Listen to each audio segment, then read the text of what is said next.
таленавітых жыхароў Пінска і Піншчыны, людзей, у сэрцах якіх красуе сад, а ў душы натхненне, на адной пляцоўцы аб'яднаў творчы праект вырабаў ручной працы «Навагодні калейдаскоп» пад эгідай музея беларускага Палесся. Святочная экспазіцыя «Handmade Day» – гэта своеасаблівы маляўнічы перформанс, які прадстаўляе сабой адметныя работы народных умельцаў самых розных напрамкаў дэкаратыўна-прыкладнога мастацтва. Асаблівай увагі заслугоўваюць унікальныя мастацкія кампазіцыі Івана Палаўко, сапраўдныя шэдэўры са звычайнага пенапласту, невялікай творчай гісторыі самабытнага рамесніка з ягоным майстар-класам па вырабу снежнай дэкаратыўнай ружы, прысвечаны 12-й выпуск спецыяльнага праекту тэлеканала «Пінск» «Палеская скарбонка». Штогод традыцыйна напярэдадні доўгачаканых зімовых святаў музей беларускага Палесся ладзіць розныя тэматычныя імпрэзы. Запрашае дарослых і дзяцей на некалькі дзівосных імгненняў акунуцца ў чароўную казку. Сёлета дадзены старт новаму творчаму праекту «Навагодні калейдаскоп», у якім прымаюць удзел як прафесіяналы, так і аматары дэкаратыўна-прыкладнага мастацтва. Ажурныя карункі выцінанак, арт-елкі, агеньчыкі – уся гэтая святочная атрыбутыка нібыта ахінае сваёй цеплынёй і утульнасцю. Наш город богат тем, что у нас очень интересные женщины, и они молодцы, что не сидят дома у телевизора, а каждый ищет свою нишу, каждый ищет какое-то свое увлечение. И сегодня на этой выставке маленькая толика откроется вот этого мира увлечений. И будет очень здорово, если молодое поколение тоже к этому подтянется, и таким образом будет, мне кажется, все интереснее и краше в этом мире. Навагодняя выстава аб'ядноўвае самыя розныя тэхнікі. Гэта і вязанне, і вышыўка, і выцінанка, і мяккая тэкстыльная лялька, і нават мастацкая коўка. Усе экспанаты створаны з ужываннем як традыцыйных, так і новых творчых метадаў і дызайнерскіх ідэй. У кожным вырабе душа народнага майстра. Нас немного, около 30 человек, но здесь представлены разные, абсолютно интересные творческие техники. Некоторых даже нет на просторах медийного пространства, так вот получается. И вот такая теплая атмосфера сложилась, интересные работы. Нет предела совершенству. Handmade, оказывается, вообще вот можно делать из чего угодно. Об этом даже говорят работы нашего Брестского областного дома инновационного творчества технического. Тут вот эти елки, которые у нас красиво горят, они сделаны, боже мой, даже вот эта елка-мобилка, она даже такая познавательная, потому что это история вот этой телефонной связи от простого телефона до айфона. Так что, в общем-то, такие вот очень интересные креативные работы, и я думаю, что она будет очень смотрибельной и пользоваться популярностью. Мы сегодня в новогоднем калейдоскопе, городском этом мероприятии, принимаем участие впервые. Центр сегодня представил сюда елки. Больше номинаций мы сегодня пока побоялись, наверное, участвовать, но очень вдохновлены, что тут разнообразные работы. Недавно прошел у нас областной конкурс «Техная елка-2018», лучшие экспонаты в Минске, а часть экспонатов осталась в областном центре.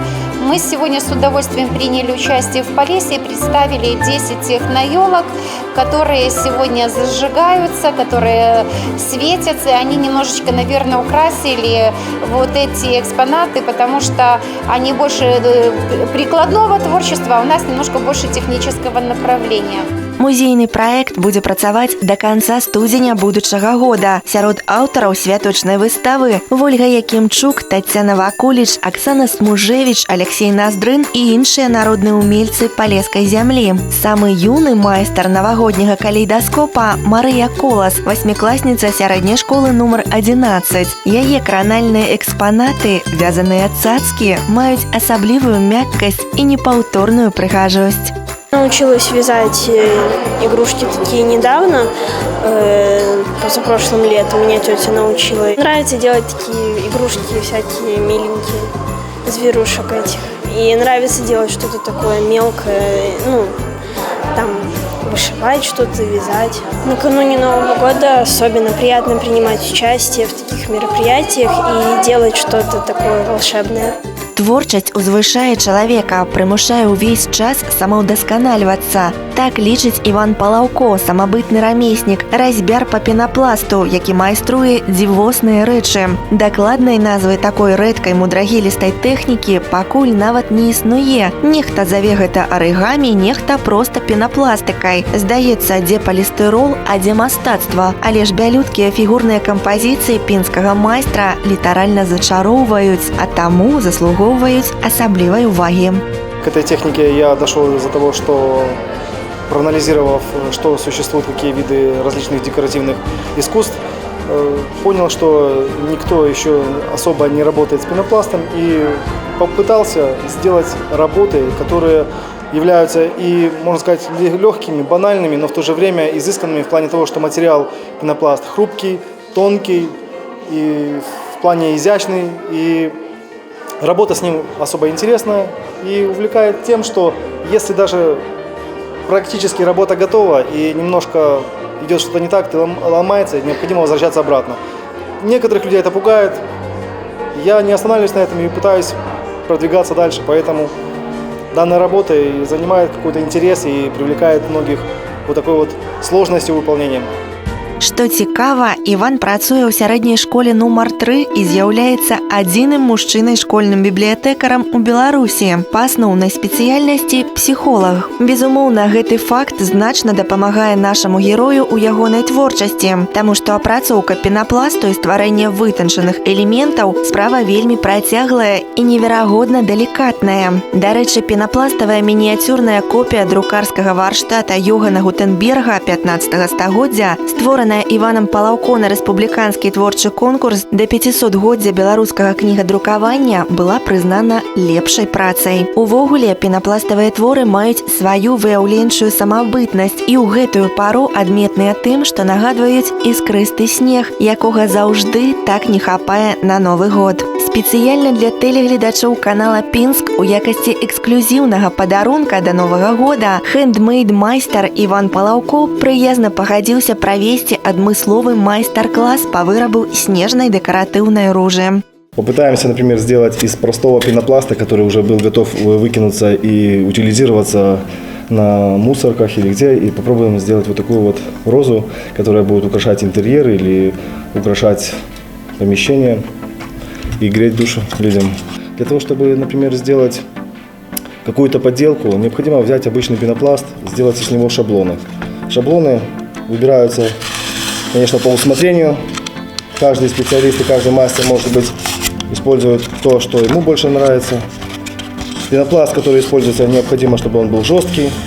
Специальных таких инструментов или ножей для того, чтобы нарезать шаблоны из пенопласта, особо не существует. В основном используют производственные или ножи, или же струны.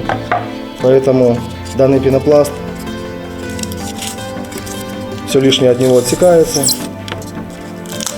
и делаются заготовки, такие, которые необходимы для изготовления определенных деталей. Когда ты знаешь и представляешь, какой будет результат, можно брать различный материал, различные формы и делать из него различные заготовки.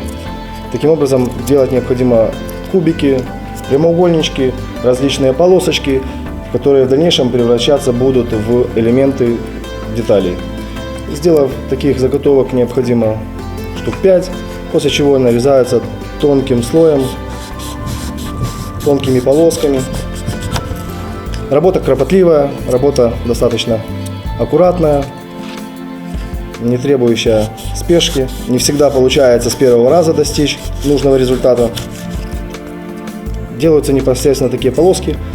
Где-то должны быть полоски побольше, где-то поменьше. То есть использовать можно различные стороны.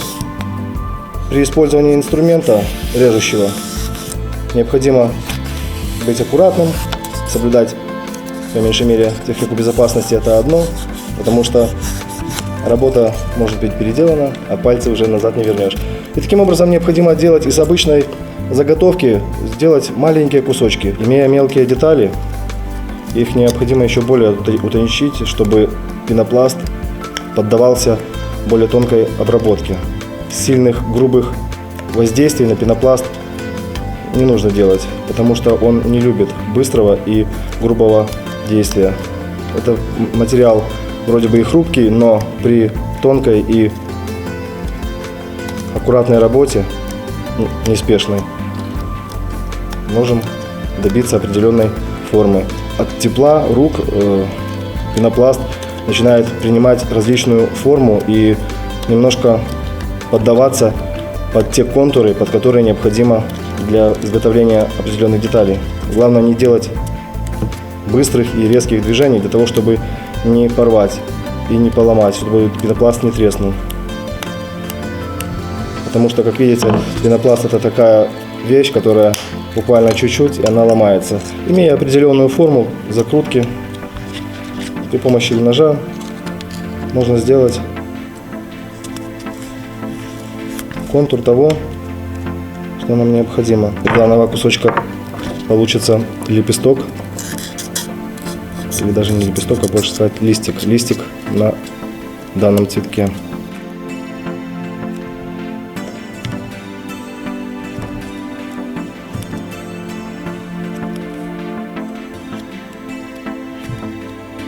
При бережном, нежном отношении с кусочка пенопласта можно сделать листочек. В дальнейшем он примет форму более закрученную, более похожую на настоящий. Главное в этой работе немножко терпения. Используя какие-то нагревательные приборы, как фены, строительные или обычные бытовые, пенопласт — это тот материал, который начинает сразу портиться. Он не воспринимает ни ацетоновых, ни красителей. То есть это материал, который очень капризный. Вот таким вот образом можно сделать лепесток для розы, которая будет в дальнейшем крепиться на стебельке. Стебелек, конечно, мы будем делать, уже сделан из обычной бумаги. Это бумага белого формата А4, была скручена в трубочку и склеена, потому что сделать сам стебель из пенопласта, как бы я ни пытался, не получается. Он тонкий и начинает ломаться, поэтому в данной композиции все, кроме пенопласта, будет только стебель, а остальное все из пенопласта. И он будет крепиться непосредственно на сам стебелек. Кроме ножа или резца можно использовать также хорошие ножницы острые. Пенопласт легко режется. И как с лепестком или с листиком мы также делаем и лепестки роз. При помощи заготовки бумажной мы придаем контур будущего лепестка розы. Главное терпение, потому что не всегда с первого раза можно сделать то, что запланировано. Кажется, какой-то пенопласт, а начинает гнуться, как пластилин. Вот таким вот образом, кажется, бесформенный пенопласт превращается в лепесток, один из лепестков роз. Для того, чтобы сделать розу или цветок, в данном случае мы делаем розу, необходимо таких заготовочек от 12 до 14 штучек. Вот у нас уже прошло время, мы сделали заготовки для будущей нашей розы. Заготовки, они имеют различную форму, различные изгибы. И начинаем собирать саму розу, используя наш стебель, сделанный из бумаги, и подбирая различные лепестки по форме и по размеру. Закреплять, конечно, мы будем не при помощи клея, потому что клей, он разъедает пенопласт, при помощи обычной шелковой белой нити. Не сильно воздействуя на нить, потому что сильное сжатие приведет к порыву лепестка.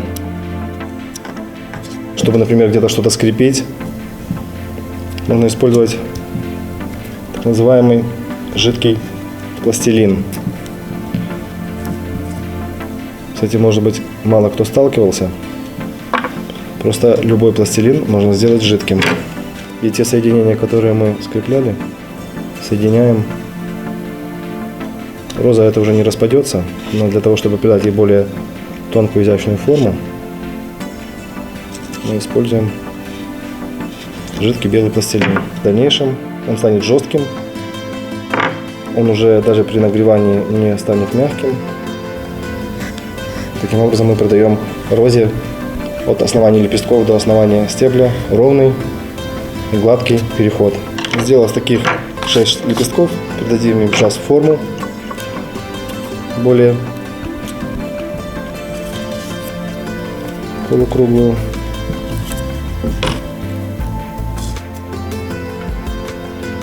Все так же при помощи тепла рук и не сильным нажатием на сами лепестки.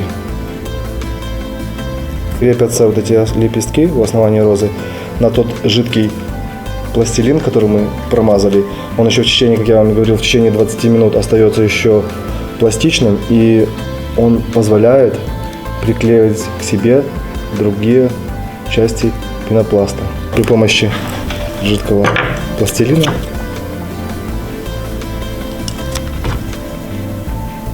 лишние излишки убираем. А какая же роза без шипов? Сделать осталось только маленькую часть шипов.